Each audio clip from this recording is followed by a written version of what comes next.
Tohle je místo, které se dočkalo někdy nedávno značky, že je jenom pro pěší. Protože prostě tady je to úzký. Je tady místo, který je jeden slepý roh, druhý slepý roh je prakticky okolo toho podchodu. A lidi tady jezdí jak hovada, místo toho, aby to projeli krokem. Ale hlavní problém je v tom, že tohle místo na kole nemá slušnou alternativu, proto se tady bude jezdit i přes zákaz dál. A na tom nejhorší potom je to, že tady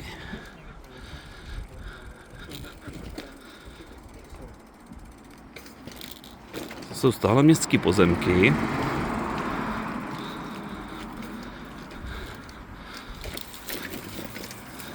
kde by se to mohlo napojit při zrušení tady tohohle úplně nesmyslného odbočováku a protáhnout cyklisty z Korejské ke křižovatce tady.